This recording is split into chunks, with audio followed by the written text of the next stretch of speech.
Hello बच्चों, कैसे हैं आप लोग। आज मैं आप लोगों को न्यूलैंड्स का अष्टक नियम, ये जो टॉपिक है इसके विषय में बताने वाला हूँ। देखिए, न्यूलैंड्स ने तत्वों को जो सजाया था वो उनके बढ़ते परमाणु द्रव्यमान के हिसाब से सजाया था। मतलब कि जो एटॉमिक वेट होता है, एटॉमिक वेट परमाणु द्रव्यमान, तो न्यूलैंड्स ने जो तत्वों को सजाया वो परमाणु द्रव्यमान के क्रम में सजाया। इंक्रीजिंग मतलब बढ़ते हुए। न्यूलैंड्स ने जो तत्वों को सजाया वो इंक्रीजिंग एटॉमिक वेट, मतलब कम परमाणु द्रव्यमान, उसके बाद उससे ज्यादा परमाणु द्रव्यमान, उसके बाद उससे ज्यादा परमाणु द्रव्यमान, और इसी प्रकार से आगे भी न्यूलैंड्स ने तत्वों को सजाया। और देखो यहाँ पे नियम में है अष्टक नियम। तो बच्चों, अष्टक का मतलब क्या होता है? 8। अष्टक का मतलब क्या होता है? 8। इस नियम को समझने के लिए हम संगीत के धुन का उपयोग करेंगे। जैसे कि हमारे हिंदी शास्त्रीय संगीत में आप जानते होंगे सा, रे, गा, मा, पा, धा, नी, सा। अब यहाँ पे देखोगे, जब मैं नंबरिंग लिखूंगा 1 2 3 4 5 6 7 8, तो आप ध्यान देना, एक नंबर पे सा है, ठीक है, और एक नंबर पे जो लिखा हुआ है देखो वही 8 नंबर पे भी लिखा हुआ है, 8 नंबर पे भी सा है। तो न्यूलैंड्स के कहने का मतलब था कि देखिए, जब हम तत्व को बढ़ते परमाणु द्रव्यमान के क्रम में सजाएंगे तो पहले नंबर पे जो तत्व होगा ना और 8वें नंबर पे जो तत्व होगा, दोनों का प्रॉपर्टी अर्थात गुण, क्वालिटी दोनों का एक समान होगा। इसे ही हम कहते हैं न्यूलैंड्स का अष्टक नियम। तो अष्टक नियम के हिसाब से, जैसे मान लो कि मैं आगे लिख देता हूं 9 10 11 12, तो देखो न्यूलैंड्स के कहने का मतलब सिंपल सा ये था कि तुम किसी भी तत्व से अगर गिनना शुरू करोगे तो वहां से 8वें नंबर पे जो तत्व आएगा दोनों की क्वालिटी क्या होगी? एक समान होगी। जैसे देखो यहाँ पहले नंबर पे सा है, फिर 8वें नंबर पे सा है, मतलब इसकी क्वालिटी और इसकी क्वालिटी क्या होगी? एक समान होगी। चलो मैं एग्जांपल से समझाता हूं। जैसे कि आप जानते हो hydrogen, helium, lithium, beryllium, boron, carbon, nitrogen, oxygen, fluorine, neon, sodium, magnesium. For example, ऐसे न्यूलैंड्स के समय हीलियम की खोज नहीं हुई थी। हीलियम को हम अक्रिय गैस कहते हैं, उसके विषय में हम लोग फिर आगे देखेंगे। ऐसे मैंने आपको समझाने के लिए ये दे दिया है। देखिए अब यहाँ पे आएगा, जैसे मान लो कि अगर मैं यहाँ से गिनती शुरू करता हूँ लिथियम से, तो आप जहां से भी गिनती शुरू कर रहे हो वहां से आपको देखना है कि 8वें नंबर पे कौन आ रहा है। जैसे देखो यहाँ से 1 2 3 4 5 6 7 8, 8वें नंबर पे बच्चों नियॉन आ रहा है, ठीक है। तो न्यूलैंड्स के नियम के अनुसार लिथियम की क्वालिटी और नियॉन की जो क्वालिटी है वो बिल्कुल एक समान होगी। इसी प्रकार से हम कहीं से भी गिनती शुरू करें, जैसे अगर हम 5वें नंबर से गिनती शुरू करेंगे यहाँ से, तो यहाँ से गिन लो 8वें नंबर पे कौन आएगा? 1 2 3 4 5 6 7 8। मतलब देखो कहने का अर्थ ये हुआ कि 5वें नंबर पे जो तत्व है बोरॉन, ठीक है, और 12वें नंबर पे जो तत्व है मैग्नीशियम, दोनों की क्वालिटी क्या होगी? एक समान होगी। इसी बात को न्यूलैंड्स ने बताया था कि देखो तुम किसी भी तत्व से गिनती शुरू करोगे ना तो वहां से 8वें नंबर पे जो तत्व आएगा दोनों की जो क्वालिटी होगी वो एक समान होगी, ठीक है। अब जैसे देखो मैं आपको समझाने के लिए यहाँ पे ऐसे सजा दिया हूं। जैसे देखो सा, रे, गा, मा, पा, धा, नी। अब आप कहोगे कि सर पहले का क्वालिटी तो 8वें से मिलता है, तो फिर यहाँ पे तो आप 7 ही लिखे हो। देखो 1 2 3 4 5 6 7, तो मैंने तो 7 ही लिखा, फिर 8वां क्यों नहीं लिखा? 8वां इसलिए नहीं लिखा क्योंकि 8वां तो फिर यही रिपीट कर रहा है ना, नी के बाद तो फिर मैं सा पे ही आऊंगा। बात समझे? तो अगर मैं सजाऊं एक हिसाब से, तो देखो हाइड्रोजन, हीलियम मैंने नहीं लिखा है क्योंकि हीलियम अक्रिय गैस होता है और अक्रिय गैस उनके समय में अस्तित्व में नहीं था, तो हीलियम छोड़ दो। Lithium, beryllium, boron, carbon, nitrogen, oxygen, fluorine. बच्चों फिर नियॉन अक्रिय गैस होता है। अक्रिय गैस मैं इधर साइड में लिख देता हूं कौन कौन अक्रिय गैस होते हैं। Helium, neon, argon, krypton, xenon और रेडॉन, ये बच्चों होते हैं अक्रिय गैस। मैं फिर किसी वीडियो में आपको अक्रिय गैस के विषय में बता दूंगा, आखिर अक्रिय गैस कहते किसको है, फिलहाल यहां समझते हैं। देखिए, तो फ्लोरीन, नियोन बच्चों अक्रिय गैस है। न्यूलैंड्स के समय चूंकि अक्रिय गैस थे नहीं तो मैं नियोन नहीं लिखूंगा। Sodium, magnesium, aluminium, silicon, phosphorus, sulphur, chlorine.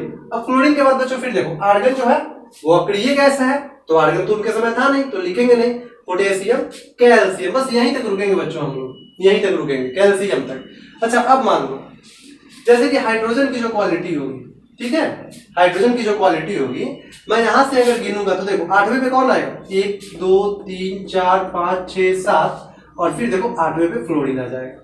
मतलब कि हाइड्रोजन की क्वालिटी और फ्लोरीन की क्वालिटी क्या होगी, एक समान होगी। अच्छा, अगर तुम फ्लोरीन से गिनोगे यहां से तो फिर 8वें नंबर पे कौन आ जाएगा, देखो 1 2 3 4 5 6 7, 8वें पे कौन आ जाएगा, क्लोरीन। मतलब न्यूलैंड्स का नियम आप समझ रहे होंगे कि हम कहीं से भी गिनती शुरू करेंगे ना, वहां से 8वें नंबर वाले पे जो तत्व आएगा ना, दोनों की क्वालिटी क्या होगी, एक समान होगी।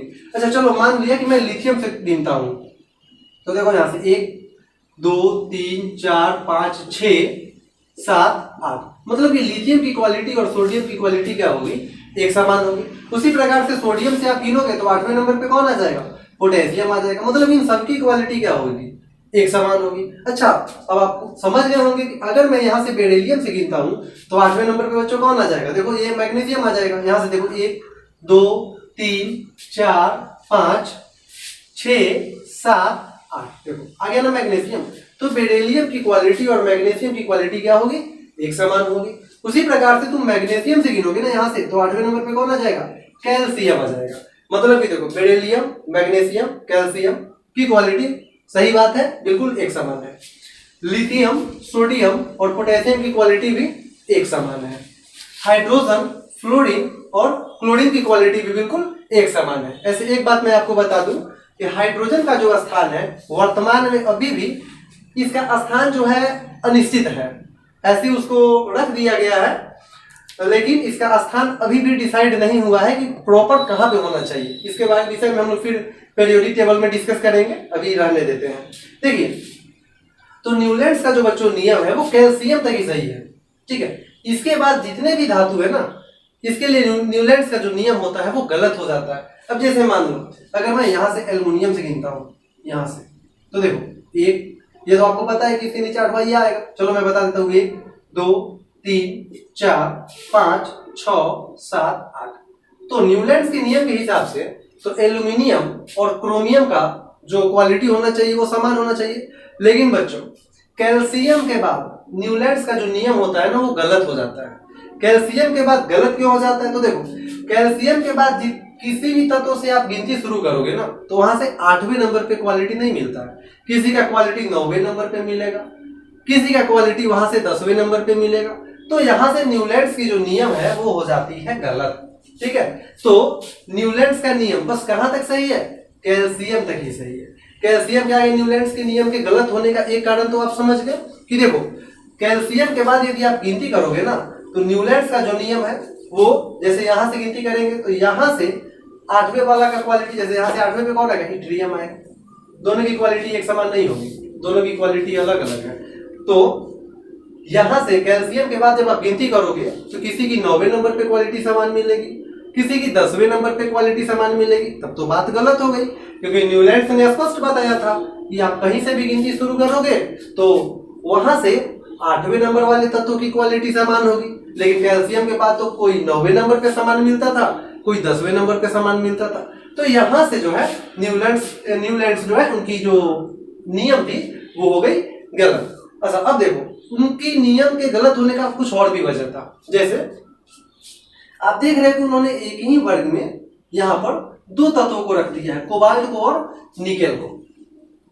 इसका कोई औचित्य नहीं बनता है। जैसे कि फ्लोरीन और क्लोरीन जो है ना बच्चों, ये दोनों अधातु है। ये दोनों आप जानते हो कि फ्लोरीन और क्लोरीन क्या है, अधातु है। लेकिन कोबाल्ट और निकेल क्या है, कोबाल्ट और निकेल धातु है। तो ये बताइए कि अधातु वाले कॉलम में हम धातु को कैसे रख सकते हैं, ठीक है। इसको किस कॉलम में होना चाहिए, इसको तो यहाँ पे लोहा के साथ होना चाहिए, Fe के साथ होना चाहिए। लेकिन न्यूलैंड्स ने तो इस ग्रुप में रख दिया, तो एक ये वजह था। अब जैसे देखो यहाँ ये दोनों को एक साथ रख दिया गया। अब जैसे यहाँ पे सोडियम को तुम देख लो, सोडियम आपको इधर मिल जाएगा, देखो सोडियम यहाँ भी है, सोडियम यहाँ भी है। तो आखिर न्यूलैंड्स ने ऐसा किया क्यों? इसके विषय में कुछ पता नहीं चला, वो कुछ बता नहीं पाए, क्योंकि सोडियम को भाई जब हम यहाँ रखेंगे तो फिर सोडियम को यहाँ रखने का आखिर वजह क्या है? तो कुल मिलाकर के न्यूलैंड्स की जो नियम है ना वो लागू कहाँ तक होती है? तो बच्चों आप ध्यान रखना, कैल्शियम तक ही लागू होती है। कैल्शियम के बाद न्यूलैंड्स का जो नियम है ना वो गलत हो जाता है। क्यों? क्योंकि वो 8वें, कैल्शियम के बाद आप कहीं से गिनोगे ना वो 8वें नंबर पे समान तत्व तो नहीं मिलेगा, कोई 9वें नंबर पे मिलेगा, कोई 10वें नंबर पे मिलेगा, इसी प्रकार से आगे भी। और दूसरा वजह ये था उनके नियम का गलत होने का। तो फिर आप पढ़ क्यों रहे हैं न्यूलैंड्स का नियम? तो देखो बच्चों, ठीक है, उनकी नियम गलत साबित हो गए। इन्होंने जो अपना नियम बनाया था ना वो इनके समय में ना केवल 56 तत्व ही थे। कितने तत्व थे? 56 तत्व थे। तो इन्होंने सोचा कि इसके बाद तो कोई और तत्व आएगा नहीं, तो 56 तत्व ही रहेगा, तो इसके हिसाब से तो मेरा नियम सही है।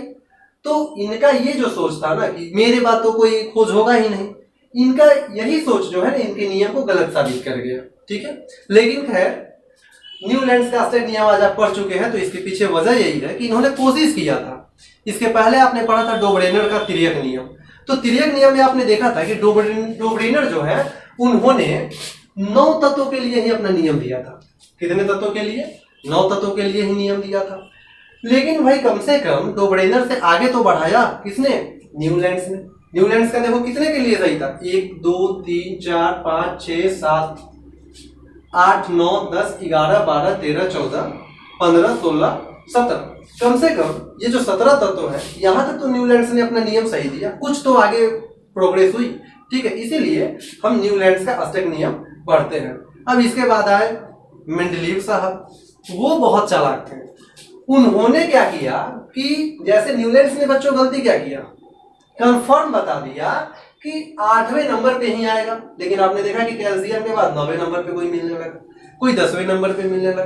तो इसी बात से जो मेंडलीव थे ना उन्होंने कुछ निष्कर्ष निकाला।